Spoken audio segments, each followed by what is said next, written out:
કાલથી કોઈ બચી શકતું નથી, એ બધાને ખાનારો છે. જુઓ ને કેટલું ખાઈ ગયું, આપણી કેટલી ઉંમર ગઈ, કેટલું સામર્થ્ય ગયું, કેટલી સમજણ ગઈ, કેટલા સ્વજનો ગયા. નથી લાગતું કે આ બધાનો ગ્રાસ કર્યો છે કાલ બધાનો ગ્રાસ કરે છે. અને આપણો પગ તો પકડેલો જ છે, આપણને ખેંચી તો રહ્યો જ છે. તકલીફ એ છે, ગ્રાસ તો થવાના છે, પણ એની સાવધાની આપણને છે. એટલે ઘણી વાર હું કહેતો હોઉં ને કે ગમે તેટલી સારી ઘડિયાળ લઈ આવો, પણ એવી ગેરંટી ક્યાં કોઈ આપે છે કે આજથી તારો સારો સમય શરૂ થઈ ગયો. અને તકલીફ અત્યારે દુનિયાની એ જ છે, ઘડિયાળ બધા પાસે છે, ટાઈમ કોઈની પાસે નથી. આ બધા પાસે ઘડિયાળ છે, સારામાં સારી હોય, પણ સમય કોની પાસે છે? સમય તો જઈ રહ્યો છે. સમયને કોઈ રોકી નથી શકતું. સમયને રોકી ન શકાય, સમયને કેવલ સુધારી શકાય છે. તમને મળેલા સમયને તમે સફળ કર્યો, સુધાર્યો, બસ એટલું જ તમારા હાથમાં. તમે એને રોકી ન શકો. સમયની ગતિ તો કોઈ રોકી શકતું નથી. અહીંયા કહ્યું કાલરૂપી વ્યાલ ગ્રાસ કરી રહ્યો છે, અને એનાથી મુક્ત કરવા માટે સુખદેવજીએ આ ભાગવત શાસ્ત્ર આપ્યું છે. તો ભાગવત શાસ્ત્રથી શું થાય? ઘડિયાળ બંધ થઈ જાય? સમય રોકાઈ જાય? ના, સમય સફળ કરવાની યુક્તિ ભાગવતમાં છે. સમય રોકાતો નથી, એને સફળ કરી શકાય છે. જે સ્વયં પરીક્ષિત મહારાજે કરી લીધું. શ્રાપ લાગ્યો પણ શ્રાપિતને પણ સમર્પિત બનાવી દે, એ આ ભાગવતની કથા છે. શ્રાપિતને સમર્પિત કરી દીધું, એ આ ભાગવતનું સામર્થ્ય છે. જો ને 7 દિવસમાં મૃત્યુ. આપણે કહીએ છીએ ને 8મો દિવસ ક્યાં કોઈને મળે છે? આપણને બધાને 7 દિવસમાં જ જવાનું છે. સોમથી રવિ કોને 8મો દિવસ મળે? 7 દિવસ જ બધા પાસે છે. ઘણાને એમ લાગે બસ 7 જ દિવસ. પરીક્ષિતને સુખદેવજી મળ્યા તો સુખદેવજીએ કહ્યું 7 દિવસ તારી પાસે છે. એક ભરોસો અપાવ્યો, એક બળ આપ્યું, અને 7 દિવસમાં તરી ગયા પરીક્ષિત મહારાજ. અને એટલા માટે તરી ગયા એનો અર્થ મરી જવું નથી થતું. મૃત્યુ તો શ્રાપને કારણે હતું, પણ ભાગવતે તારી દીધા. એટલે કે મૃત્યુ પહેલા ભગવાનને મળી લેવાની કળા એ ભાગવતમાં છે. મર્યા પછી ભગવાન મળવાના હોય તો સહેલો ઉપાય ભગવાન મળવાનો શું? કે મરી જાઓ બધા તો ભગવાન મળી જાય. પણ આપણે મરીને થોડી મળવું છે, આપણે તો મળીને મરવું છે. આપણે તો જીતા જીવંત પ્રભુ પ્રાપ્તિ કરી અને પછી આનંદથી ભગવાનને આ દેહ પાછો સોંપવો કે તે જેમ આપ્યો હતો એમ તને પાછો આપ્યો છે. વાસાંસ જીર્ણાની યથા વિહાય નવાની ગૃણાતિ નરો પરાણી. જેમ માણસ વસ્ત્ર બદલીને તરો તાજા થઈ જાય એમ વિસર્જન પણ નવસર્જનની શરૂઆત જેવું લાગે. તો આ કળા ભાગવતની છે, અને એટલા માટે કહ્યું કે આ કથા તો એવી છે કે કેવલ આ ભાગવતના શ્રવણ માત્રથી જીવના અંતઃકરણ શુદ્ધ બની જાય. મને શુદ્ધૈ ન વિદ્યતે. ભાગવત સિવાય મનને પવિત્ર કરવાનું બીજું કોઈ સાધન નથી. કથા સાંભળતા સાંભળતા મન વિશુદ્ધ બને છે, અને ખરેખર થાય છે. તમે જ અનુભવ કરશો 7 દિવસમાં મન કેવું ધોવાઈને તરું તાજા થઈ ગયો એ ભાગવત સાંભળીને તમને અહેસાસ થશે. આ ભાગવતનો પ્રભાવ છે. કહ્યું કે આ કથા તો દેવતાઓને પણ દુર્લભ છે. કારણ કે જ્યારે સુખદેવજી પરીક્ષિત મહારાજને કથા કહી રહ્યા હતા ત્યારે સ્વર્ગમાંથી અમૃતનો કળશ લઈને દેવતાઓ આવ્યા અને કહેવા લાગ્યા પરીક્ષિત મહારાજને કે તને મૃત્યુનો ડર છે ને, એમ કરતું અમૃત પી લે, અમર થઈ જઈશ. અચ્છા, તો બદલામાં તમને શું જોઈએ? કે બીજું કઈ નહીં, સુખદેવજીને અમે સ્વર્ગમાં લઈ જઈએ અને એમના મુખે કથામૃત અમે સાંભળીએ. એટલે કે એનો અર્થ એ થયો કે સ્વર્ગમાં કથા નથી. અને કથા કેમ નથી? કારણ કે ત્યાં કોઈ કથાકાર નથી. કથા કહેનાર કોઈ હોય તો કથા હોય. કારણ કે જે ભગવાનની કથાનો આનંદ માણે એને ભગવાન સ્વર્ગ નર્કના ધક્કા નથી ખડાવતા, એને તો પ્રભુ પોતાના ધામમાં લઈ જાય. અને એટલા માટે દેવતાઓ પણ લાલાયિત રહે. જો દેવતાઓ પાસે સમુદ્ર મંથનનું અમૃત છે જે અમર બનાવે છે, અસુરો પાસે સંજીવની વિદ્યા, કારણ કે શુક્રાચાર્ય એમના ગુરુ છે, અને કોઈ પણ મરે તો સંજીવની વિદ્યાથી શુક્રાચાર્યને જીવંત કરી દે છે. આ બંને તત્વો એવા છે કે જીવને અમર બનાવે. એ દેવો પાસે પણ કળા છે અને અસુરો પાસે પણ કળા છે. તો માણસ રહી ગયો. માણસ પાસે શું? તો ભગવાન કહે એની પાસે કથામૃત છે કે એ જીવતા જીવંત અમરત્વનો અનુભવ કરીને જાય. એકની પાસે સમુદ્ર મંથનનું અમૃત, બીજા પાસે સંજીવની, પણ મનુષ્ય પાસે આ ભગવાનની કથાનું અમૃત છે. એકવાર જે પી લે, ગમે તેવો પાપી કેમ ન હોય. આગળ કથા આવશે ધુંધકારી, એના જેવા પાપ તો અહીંયા બેસેલા કોઈએ નહીં કર્યા હોય. તો જેનો એનો ઉદ્ધાર થઈ શકે તો આપણો કેમ નહીં? એક ભરોસો અપાવે. તો એમ આ કથામૃત એવું દિવ્ય છે કે જે ગમે તેવા પાપ કર્યા હોય, અરે શાસ્ત્રોમાં તમે કોઈ પુણ્ય ન કર્યું હોય, અનેક પાપો કરીને ગુજરી જાઓ તોય તમારો મોક્ષ થઈ શકે એવી વિધિઓ શાસ્ત્રોમાં છે. આપણે કહીએ ગયા જઈને શ્રાદ્ધ કરો, અહીંયા જઈને આ વિધિ કરો, પ્રયાગમાં જઈને આમ કરો. શાસ્ત્રોમાં અનેક ઉપાયો, જેમ માણસ કાંઈ ન કર્યું હોય સત્કર્મ અને ગુજરી જાય તો એનો મોક્ષ થાય, એની સદગતિ થાય, એમાં શાસ્ત્રોના ઉપાયો છે. એટલે કે મુક્તિ થઈ શકે છે મર્યા પછી. પણ ભક્તિ તો જીતા જીવંત જ કરીને જવાની હોય. એ મર્યા પછી કોઈ કરે આપણને આનંદ ના આવે. આ ભગવાનનું કથામૃત પણ એવું છે. કથા અમૃત એવું છે, જીતા જીવંતને અમરત્વ તો આપે, પણ મરી જાય, એ જતો રહે પછી એનો ઉદ્ધાર કરાવી શકે એવું સામર્થ્ય આ કથામૃતનું પણ છે. જેનું પ્રમાણ ધુંધકારીની કથા છે. મૃત્યુ પામ્યો, અધોગતિ થઈ, છતાં એ કથામૃત કરવાથી, ભાગવતજીની સપ્તાહ કરવાથી, કારણ કે આ 6 અધ્યાયમાં જે મહાત્મ્ય છે એ કેવલ ભાગવતનું મહાત્મ્ય નથી, પણ ભાગવત કથા સપ્તાહનું મહાત્મ્ય કહ્યું છે કે આ સપ્તાહ કરવાથી શું થાય, આ કથા કરવાથી શું થાય, એના મહાત્મ્યનું વર્ણન આ 6 અધ્યાયોમાં છે. તો કહું, પરીક્ષિત મહારાજે ના પાડે, મારે સ્વર્ગનું અમૃત ન જોઈએ, કારણ સ્વર્ગના અમૃતથી દીર્ઘ જીવન મળે, પણ કથામૃતથી દિવ્ય જીવન મળે છે. મારે લાંબુ નથી જીવવું, મારે તો દિવ્ય જીવન જોઈએ છે. ભલે થોડી ક્ષણો માટે જીવ્યો હું, પણ એ સુગંધ ફેલાવીને જાઉં. પેલો વર્ષોથી પડેલો પથ્થર રસ્તામાં રોજ આવતો હોય, પણ એને જોઈને આનંદ ન થાય, પણ એની બાજુમાં એક નાનકડું ફૂલ ઉગ્યું હોય ને, ભલે એક દિવસ માટે ઉગ્યું છે, પણ જે જોઈને જાય એને આનંદ આપીને જાય. મારે તો આવું દિવ્ય જીવન જોઈએ છે. અને એટલા માટે અભક્તાંસ્તાંશ્ચ વિજ્ઞાય ન દદૌસ કથામૃતમ. અભક્ત જાણ્યા એટલે સ્વર્ગના રહેલા દેવતાઓને કથામૃત ન આપ્યું. જો દેવતાઓ આવીને બેસી ગયા હોત પંડાલમાં તો કોઈ એમને રોકવાનું નહોતું, પણ અમને મળે ને બીજાને ન મળે, આ વૃત્તિ એ દેવતા વૃત્તિ છે. અને એટલા માટે એમને કથા ન મળે. કહ્યું કે આ કથા શ્રવણની વિધિ તો સ્વયં સનત કુમારોએ નારદજીને સંભળાવી હતી. ફરી પ્રશ્ન કર્યો કે અરે નારદજી તો સતત પરિભ્રમણશીલ છે, ક્યાંય રોકાતા નથી, અને સનત કુમારો પણ એક જગ્યાએ ન રહે, તો આ બંનેનો મેળાપ થયો ક્યાં કે જ્યાં સનત કુમારોએ નારદજીને વિધિ સંભળાવી હોય? તો એ કથા કહેતા સુતજી બોલ્યા, એકદાહી વિશાલાયા, બદ્રી વિશાલમાં એકવાર આ ચારે મુનિઓ, સનત, સનંદન, સનત કુમાર, જે સનત કુમાર નામથી ઓળખાય છે, 4 મુનિઓ છે, બ્રહ્માજીના માનસ પુત્રો છે, 12 વર્ષની જેમની આયુ રહે છે અનાદિકાળ, પણ અખંડ ભગવદ નામ લે છે એટલે કાલનો પ્રભાવ એમના પર થતો નથી. જેના મુખમાં પ્રભુનું નામ હોય ને, એના પર કાળ અને કર્મ પ્રભાવી થતા નથી. જ્યાં ભગવાનને ભૂલીએ ને, ત્યાં જ કાળ અને કર્મ બંને આપણા ઉપર હાવી થઈ જાય. શરણાગત છે અને આ બંને બાધક નથી. વાર્તા સાહિત્યમાં પ્રસંગ નથી આવતો પેલા અષ્ટપદીનો, સપ્તપદીનો પ્રસંગ આવે માજીનો, કે પેલા માજીને લેવા માટે કેટલી વાર યમદૂત આવ્યો, અને યમદૂત આવે ને કે ચલો માજી હવે સમય થઈ ગયો છે જવાનો. અરે હમણાં તો જન્માષ્ટમી છે, હમણાં કોણ આવે, પેલા એની સેવા કરી લેવા દે પછી આવીશ. પેલો પાછો જાય, પાછો આવે, ચલો હવે તો ચાલો, અરે હવે તો રાધાષ્ટમી આવી, આ સેવા છોડીને કોણ જાય, જા પછી આવજે. એમ કરીને 7 વાર પાછો ફેરવ્યો, અને પછી કાળના માથે પગ મૂકીને માજી રહે. તેને કાળ કર્મ નવ બાંધે રે, યમતે શિર ધનુષ ન સાંધે રે, એવો માર્ગ શ્રી વલ્લભ વર્ણો, જ્યાં નહીં પ્રવેશ વિધિ હરનો. એવી આ પરમાત્માની ગાથા છે કે જે ભગવાનના શરણે રહે એને કાળ અને કર્મ બાધા કરતા નથી. કર્મમાંથી મુક્ત થવા માટે પણ બને તો ભગવાનની શરણાગતિ લો. કર્મના બંધનો પણ ભગવાન ખોલી દેશે. ભલે લોકો એમ કહેતા હોય કે કર્મ તો ભોગવવા જ પડે, એને કોઈ ફેરવી ન શકે, કર્મના ફળ તો ભોગવવા જ પડે. આ શાસ્ત્રનું અધ્યયન કરો તો આ સંપૂર્ણ સાચી વાત ન કહી શકે. કર્મ બંધનથી પણ છૂટી શકાય. ભગવાન પોતે ગીતાજીમાં કહે છે, અહમ ત્વા સર્વ પાપેભ્યો મોક્ષયિષ્યામિ મા શુચ, સર્વ ધર્માન પરિત્યજ્ય મામ એકમ શરણમ વ્રજ. તું મારા એકની શરણમાં આવ, હું તને તારા કર્મ બંધનોમાંથી છોડાવીશ. અને ભગવાન છોડાવે જો શરણાગત થાવ. એટલે જ પુષ્ટિ માર્ગમાં આપણે ત્યાં બ્રહ્મ સંબંધની વિધિ પહેલા કરવામાં આવે. અને બ્રહ્મ સંબંધ એટલે શું છે? આ શરણાગતિની વિધિ છે. આપણે વિધિવત ઠાકોરજીના શરણે જઈએ છીએ. કારણ કે શરણાગત જે થાય એનું યોગ અને ક્ષેમ સ્વયં ભગવાન કરી આપે છે. અને એટલા માટે જીવે ભક્તિ માર્ગમાં ચાલવા માટે સૌથી પહેલા શરણાગત થવું.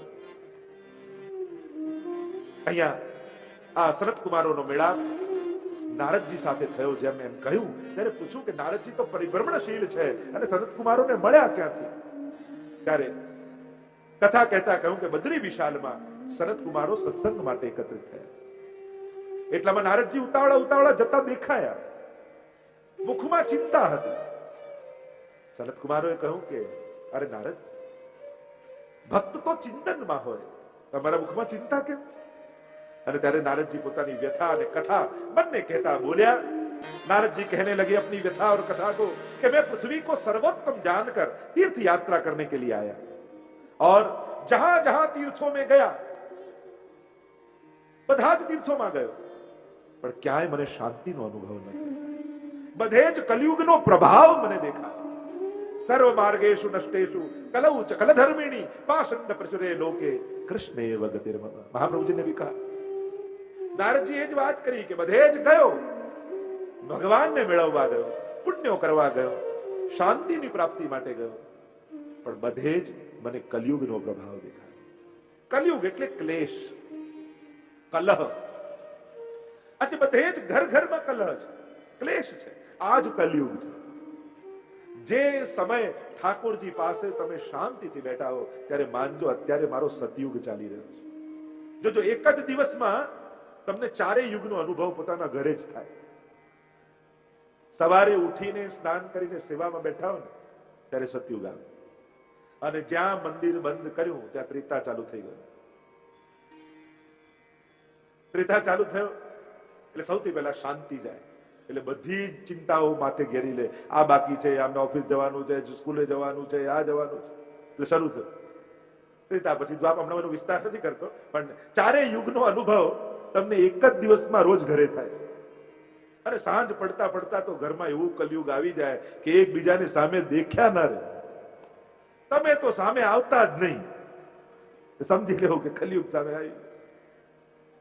એક જ દિવસમાં ચારે યુગનો અનુભવ આપણે કરીએ. તો અહીંયા નારદજી કહેવા લાગ્યા, હું જ્યાં જ્યાં ગયો ત્યાં કલયુગનો અનુભવ મને થયો. શું શું જોયું? કલયુગના લક્ષણમાં દેખાયું શું? અને નારદજી એ વાત કહેતા સનતકુમારોને કહે, સબસે પહેલા નારદજીને દેખા સત્યમ નાસ્તિ, સત્યનો નાશ થયો છે. એક વસ્તુ યાદ રાખજો, સત્ય એ કોઈ શબ્દનું નામ નથી, સત્ય એ ભાવનું નામ છે. ઘણી વાર મુખમાં અસત્યના શબ્દો હોય પણ ભાવના સત્યની હોય તો શાસ્ત્રો એને સત્ય કહે છે. તેમ શાસ્ત્ર કહે છે કે કોઈ ગાયને મારવા માટે કોઈ પાછળ પાછળ દોડતો હોય અને તમે ગાયને જોઈ આમ જતા અને પૂછે તમને, તો ગાયને ભાગતા જોઈ અને તમે કહો હા ડાબી બાજુ ગઈ છે, અને એમ ગાયને બચાવી લીધી. મુખમાં ભલે અસત્યના શબ્દો હતા પણ એ દિવસે તમે સાચું બોલ્યા છો. તમારો ભાવ સત્યનો છે કે જેનાથી શાંતિ અને સદગુણ ઉત્પન્ન થાય એ સત્ય છે. એટલે સત્યમ બ્રુયાત પ્રિયમ બ્રુયાત. એટલે જ કહું, એવું કડવું સત્ય શાસ્ત્ર પણ સ્વીકારતું નથી કે જેમાં કડવાટ હોય. આપણે ભલે એમ કહીએ કે સાચું બોલીએ એટલે કડવા લાગી, ના, આપણને કડવું જ બોલવું હોય છે. ખાલી સત્યનો તો દુરુપયોગ કરતા હોઈએ. કોઈનું અપમાન કરવું હોય ને ત્યારે સત્ય બોલીએ, કોઈને નીચે બતાવવા હોય ત્યારે સત્ય બોલીએ, કોઈને દુઃખ પહોંચાડવું હોય ત્યારે સત્ય બોલીએ, પણ કોઈના ગુણ જોઈ સીધું મોઢા પર કહ્યું કે તમે બહુ સારા છો ત્યારે તો સત્યનો આગ્રહ પણ નથી હોતો. અને એટલા માટે સત્યનો કલયુગમાં દુરુપયોગ થાય છે. દુરુપયોગ થાય છે એટલે સત્યનો નાશ થયો કહેવાય. કારણ કે એનો સદુપયોગ રોકીને દુરુપયોગ. ગુણ જોઈને સીધું મોઢા પર નથી કહેતા, દોષ જોઈને મોઢા પર કહીએ. લોકો એમ કહે ને અમે પાછળ વાત ના કરી, સીધે સીધું મોઢા પર કહી દઈએ, તો આ પણ કોઈ ગુણ નથી. અને મનમાં વાત રાખી નથી શકતા એટલે કહી દો છો. ઘણી વાર કહું, લોકો એમ કે અમે પાછળ વાત ના કરી, દિલમાં ના રાખી, મોઢા પર. દિલમાં નહોતું બોલાઈ ગયું, વાત જ ખોટી છે. દિલમાં હોય એટલે જ બોલાય. લોકો પછી ભલે આ બધું વાળવા જાય, ના ના દિલમાં નતું, ખાલી કહેવાય ગયું ને, ખોટું ના લગાડતા. બોલ્યા પછી સોરી કહેવાથી કઈ ભૂસાઈ જતું નથી, એ તો સળગતું જ રહે. અને એટલા માટે વિવેકી બનવું મનુષ્ય. તમે ગમે તેટલા સાચા હો પણ જો વિવેકી નથી તો એ તમારું સત્ય કોઈ કામનું નથી. કારણ કે સાચી વાત ક્યારે કહેવી એ જ જો સમજ તમને નથી તો તમે સત્યને કદરૂપ બનાવી રહ્યા છો. અને સત્ય માટે આપણે તો લોકોને ઘટનાઓ કેવી કહીએ. પેલા સત્યવત રાજાની લોકો કહે ને કેવી કેવી હરિશ્ચંદ્રની કથા કે આમ સાચું બોલીને દુખી દુખી થઈ ગયો, એવા તો પ્રસંગો કહીને સાચું બોલવાનું કહીએ. કોઈને કોઈ પ્રેરણા આપવી હોય તો સાચું બોલવાથી શું શું લાભ થયા એવા પ્રસંગો કહેવાય. આપણે તો સત્યની વાત કહીએ ને તો એ કથા હરિશ્ચંદ્રની કહીએ કે એને આ જતું રહ્યું ને આમ વેચાઈ ગયો ને આમ થઈ ગયો, સાચું બોલીને આવું. પેલાને સાંભળીને એમ થાય કે સાચું તો બોલાય જ નહીં તો દુઃખી થઈ જવાય. જો પ્રેરણા પણ કઈ રીતે અપાય એ પણ વિચારવા જેવું. બાળકો જ્યારે તમે બેઠા હો ત્યારે તમે ઈચ્છો છો કે ઠાકોરજી તરફ જાય, પ્રભુને ભજતો થાય, તો એની આગળ શેર કરો તમારા પસંદ. બેટા તો જીવનમાં કેટલા દુઃખો આવ્યા, ઘણા સંકટો આવ્યા, ઘણી વાર એમ લાગ્યું કે હવે જીવન ફસાઈ ગયું, ખતમ થઈ ગયું, અને જ્યારે પતન થઈ ગયું ત્યાં સુધી પહોંચી ગયા. પણ આપણા ઘરે જે ઠાકોરજી બિરાજે છે ને એનો ભરોસો પકડી રાખ્યો, એના ચરણ પકડી રાખ્યા. અને બેટા એટલે કહું છું, એ ચરણ પકડી રાખ્યા ને તો ગમે તેટલા સંકટો આવ્યા ઠાકોરજી આપણને બધેથી કાઢી રાખ્યા. એટલે બેટા બાકી બધું છૂટે તો વાંધો નહીં, આપણા ઠાકોરજીના ચરણ છોડતો નહીં. આમ વાત કરો તો એને થાય કે ના, પ્રભુનું શરણું ન છોડાય. પ્રેરણા કેવી આપવી, કઈ રીતે આપવી? આપણે આપણા જીવનના પ્રસંગો શેર કરીને જ્યારે બાળકો આગળ કહીએ તો એની અંદર પણ ભાવ જાય. લોકો ઘરે આવીને હવેલીએ ગયા ત્યાં તો કોઈએ દર્શન ન કરવા દીધા, એવા ધક્કા વાગ્યા, ત્યાં તો દર્શન. આવી વાત કરો છોકરાને એમ થાય કે હવેલીએ જવાય જ નહીં. કઈ વાત બાળકો આગળ કરવી? વ્યવસ્થાનો અભાવ હોય એને કારણે ભગવાનથી દૂર થઈ જવું આ કોઈ હોશિયારી નથી. ઘણી જગ્યાએ વ્યવસ્થાના અભાવ હોય, એ માણસોની તકલીફ છે, એનાથી મંદિરે જ ન જવું, એમ ભગવાનથી દૂર ન ભાગી જવાય. એવી ઘણી જગ્યાએ કેવળ મંદિર જ નહીં, એ તમે ન્યાયપાલિકામાં જાઓ, પોલીસ સ્ટેશનમાં જાઓ, શિક્ષક વર્ગમાં જાઓ, કે તમે તબીબી ક્ષેત્રમાં જાઓ, ઘણી જગ્યાએ માણસોની અવ્યવસ્થાઓ દેખાય, એને કારણે એનાથી દૂર ના થઈ જવાય, એનાથી વ્યવસ્થા ના ચાલે. કોઈ ડોક્ટર કેસ ફેલ કર્યો એનાથી એમ ના કહેવાય હવે તો મેડિકલ સામે ઈલાજ કરાવવા જ ના જવું, તો નુકસાન કોનું? તારું જ. ઘણી વાર કોઈ એક વ્યક્તિનો કડવો અનુભવ આપણને એના પ્રત્યે અભાવ લાવી દે. કોઈ અમદાવાદ પહેલી વાર આવ્યો હોય ખરીદી કરવા અને દુકાનદાર કોઈ એને છેતરી લે એટલે એને થાય ખરીદી કરવા અમદાવાદ તો જવાય. હવે આવું કોઈ માને તો કેવી મોટી ગલતફહેમી એને કહેવાય. એમ ધર્મ ક્ષેત્રે, આધ્યાત્મિક ક્ષેત્રે પણ ક્યાંક કોઈ કડવો અનુભવ થાય, એનાથી ભગવાનથી દૂર થઈ જશો ને તેમાં નુકસાન તમારું જ થશે. મૂળ કહેવાનો મારો ઉદ્દેશ્ય એ છે કે ઘરે આવીને બાળકો બેઠા હોય ત્યારે કેવી વાત કરવી એ પણ એક સમજદારી તમારી બતાવે કે કયા પ્રસંગને કેવી ઘટના કહેવાય. તમે આવી સંકટની ને વિપત્તિની ને અવ્યવસ્થાની વાતો કરશો તો એ લોકોને એમ થશે કે હવેલી આપણું કામ નહીં, મંદિરે આપણું કામ નહીં. ઉલટાનું એમ કરે આજે તો એવા સુંદર દર્શન થયા, આજે તો એમ જાણે ઠાકોરજી મારી સામે સ્મિત કરતા હોય એમ લાગતું હતું. આજે ખરેખર ઠાકોરજીને આશીર્વાદ આપ્યો હોય ને એવો અહેસાસ થયો. બેટા જા આજે તું જઈને દર્શન કરી આવ, બહુ સુંદર દર્શન થઈ રહ્યા. આવી વાત કરી તો એને ભાવ થાય દર્શન કરવા. તો આ વિવેક રાખો. જે મૂળ વાત હું કહું છું કે વિવેક વગરનું સત્ય પણ અસત્ય જેવું છે. સત્યમ નાસ્તિ તપઃ શૌચમ, તપ જતું રહ્યું, કોઈને ઘસાવવું નથી. અને તપ એટલે કેવું? જંગલમાં બેસીને કરીએ. અને હવે તો ફોરેસ્ટ ડિપાર્ટમેન્ટ વાળા તમને બેસવાય નથી દેવાના. તમે જંગલમાં જવાની ક્યાં વાત કરો? કોણ બેસવા દેવાનું? હવે તો સંસારમાં જે સંજોગો મળ્યા, જે સ્વજનો મળ્યા, જે વ્યવસ્થા મળી એમાં સંતોષથી આનંદમાં રહેવું, એ જ અત્યારનું આપણા બધાનું તપ છે. હવે તપ કઈ શરીર ગાળવા માટે જંગલમાં જઈએ એ તપ નહીં. જે વ્યવસ્થાઓ મળી, કારણ કે ફરિયાદ કરી કરીને કેટલું જીવવાનું? જીવ બાળીને મળેલા સુખો પણ તમે ભૂલી જવાના. એના કરતા ભગવાને જે આપ્યું છે એને સ્વીકારતા શીખો. એ સારી ઘટના હોય કે દુર્ઘટના હોય, બધું ધાર્યા પ્રમાણે ક્યાં જીવન ચાલે છે, પણ જે મળ્યું છે એને સહર્ષ સ્વીકારતા શીખો. અને સ્વીકારવાની વૃત્તિ આવશે તો દુઃખ આપમેળે નાનું થઈ જશે. ભાગવાની વૃત્તિથી જીવશો ને તો દુઃખ મોટું જ થતું જશે, પછી એની સાથે લડવાની પણ હિંમત જતી રહેશે. એના કરતા એકવાર સ્વીકારી દો, હા આવું જ છે, મારે આવા જ સંજોગોમાં રહેવાનું છે, પણ મારે સુખથી રહેવું છે, મારે આનંદથી જીવવું છે, મારે મારું જીવન ગુમાવવું નથી. આ જ આપણું તપ. સત્યમ નાસ્તિ તપઃ શૌચમ, પવિત્રતા જતી રહી.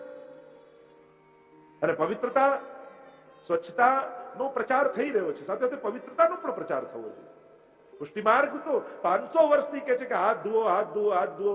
આપણે ન માન્યા એટલે હવે ગવર્મેન્ટે તેંડુલકરને રાખવો પડે છે એડવર્ટાઇઝમાં કે વોશ યોર હેન્ડ. એટલે હવે આપણને લાગે હવે બરાબર હાથ ધોવા જોઈએ. પણ આ પુષ્ટિમાર્ગના આચાર્યો 500 વર્ષથી કહીએ તમને ઓર્થોડોક્સ લાગીએ. એ જ વાત ફરી ફરીને નવા રૂપે આવે તો આપણે સ્વીકારીએ, પણ એ ધર્મના નામે કહેવાય તો એને આપણે કંઈક રૂઢિવાદિતા કહીએ છીએ. સ્વીકારો, જે સારી વસ્તુ છે એને સ્વીકારો. ઉત્તમ વસ્તુનો સ્વીકાર કરે એને સમજદાર વ્યક્તિ કહેવાય.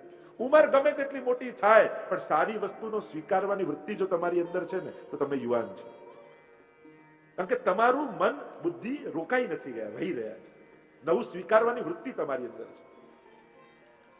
શૌચમ, આપણા ઘરનું માટલું એટલું પવિત્ર છે કે કોઈ બ્રાહ્મણ આવે તો એને પાણી પીવડાવી શકે.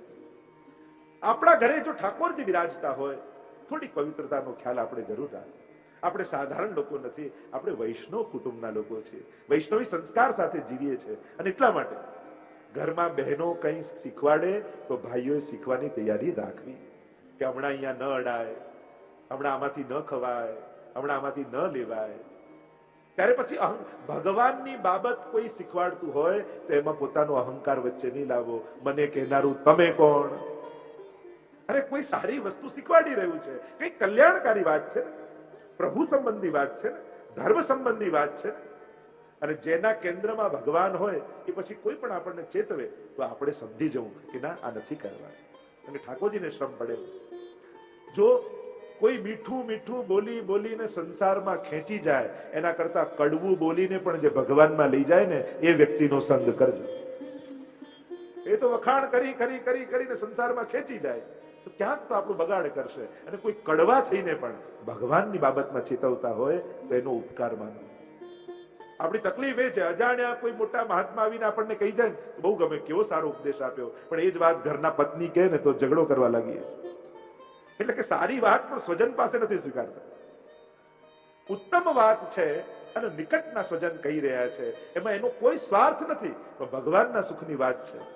એ આપણે જાણીએ છીએ કે આમાં આનો સ્વાર્થ નથી, એમાં ભગવાનની બાબત છે તો એને સહર્ષ સ્વીકારે. એમાં અહંકાર વચ્ચે નહીં આવવા. અને પવિત્રતામાં જો થોડુંક ભાઈઓ સાથ આપવા લાગે બહેનોને તો ઘરમાં એ વૈષ્ણવી પવિત્રતા પણ ટકાવી શકીએ. કારણ કે આપણા ઘરે ઠાકોરજી બિરાજે છે. કમથી કમ મેઠા જૂઠાનું આપણે ધ્યાન રાખીએ, પ્રસાદી અનપ્રસાદીનું ધ્યાન રાખીએ, કારણ આપણા ઘરે ઠાકોરજી છે. બસ આ એક ગૌરવ આપણી બાબત છે કે મારું ઘર એક વૈષ્ણવનું ઘર છે. સત્યમ નાસ્તિ તપઃ શૌચમ દયા દાનમ ન વિદ્યતે. દયા ને દાન જતા રહે. દાન પણ માણસ પોતાને કેન્દ્રમાં રાખીને કરે. ઉદરમ ભરીણો જીવા, પેટ ભરવા માટે લોકો જીવા લાગે. ગમે તેટલું ભણે ગણે શેના માટે? માણસને પૂછો તો આ પેટ માટે દોડવું પડે છે.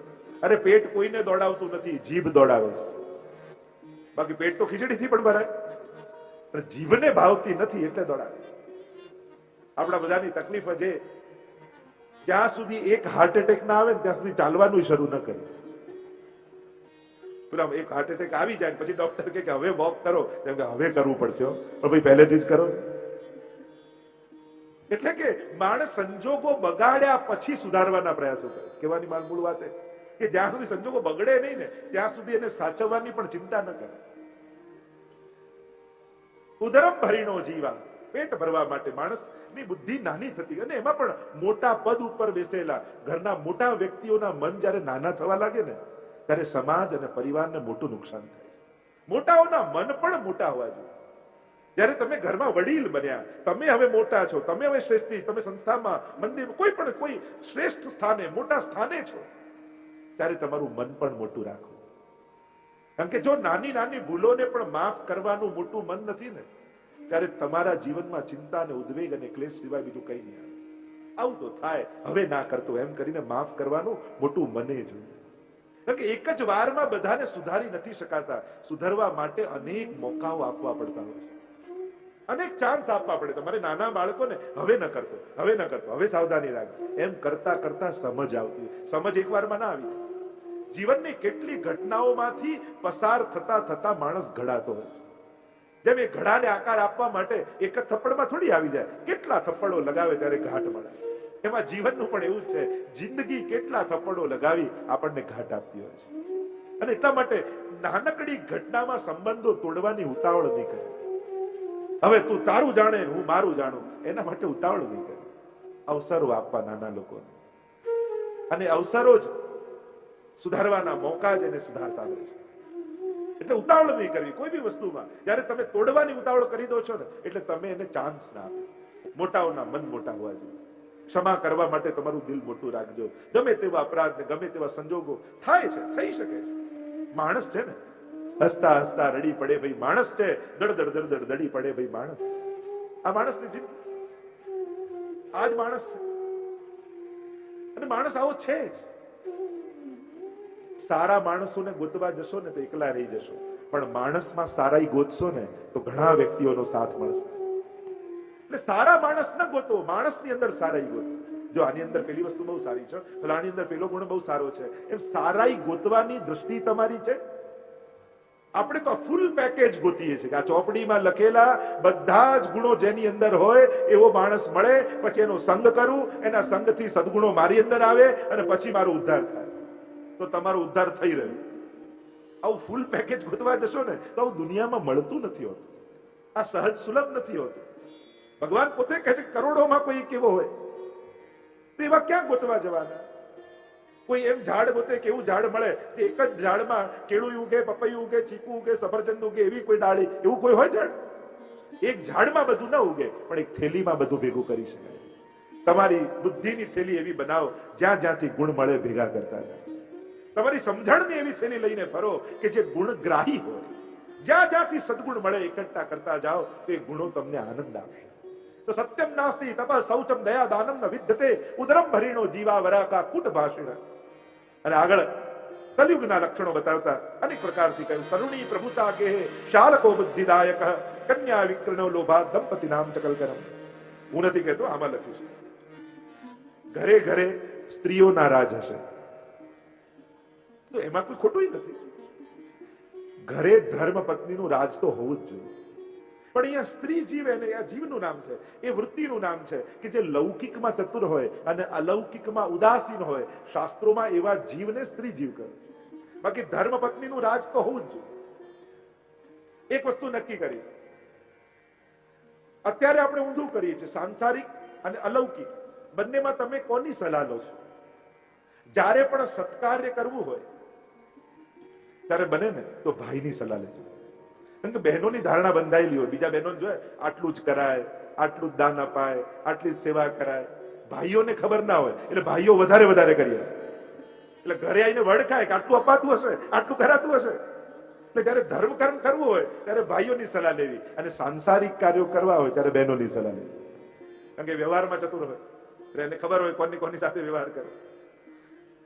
તો તરુણી પ્રભુતા કે શાલકો બુદ્ધિદાયક, અને અનેક પ્રકારથી કહ્યું કે પાખંડી નિરતા સંતો વિરક્તા સબ પરિગ્રહ. પાખંડીઓ સંતોના વેશમાં ભરવા લાગ્યા, વિરક્તિઓ પરિગ્રહ થવા લાગ્યા. સંતો પાખંડી નથી થયા, પણ પાખંડીઓને સંતોના વેશ મળી રહ્યા છે. અને એટલા માટે પગે લાગતા પહેલા વિચારવું કે આ કઈ પરંપરામાંથી આવે છે, કઈ દીક્ષા એને પ્રાપ્ત કરી, એના ગુરુ કયા, કઈ ગુરુ પરંપરા, આ બધું પહેલા જોવાતું. અને એ જોવાનું જયારે બંધ કર્યું ને આપણે કહેવા લાગ્યા તમે તે કરો, જવાનું તે એક જ ઠેકાણે છે, બધું એક જ સરખું જ છે ને, આમ કરી કરી આપણે આપણી એ ડિગ્નિટી ગુમાવી દીધી, એ વ્યવસ્થાઓ ગુમાવી દીધી. અને જયારે વ્યવસ્થાઓ ગુમાવી ત્યારે ખોટા લોકોને અવસરો મળવા લાગ્યા. વ્યવસ્થાઓથી ધર્મ સુરક્ષિત હતો, પણ આપણે જયારે વ્યવસ્થાઓ તોડવા લાગ્યા એટલે સુરક્ષા જતી રહી. ગમે તેને અવસરો મળવા લાગ્યા, જે ચાર કથા કરે એમાં, પછી કઈક ખોટું થયું એટલે ધર્મને બદનામ કરવા લાગ્યા. એટલે આપણી પરંપરાઓને જાળવો.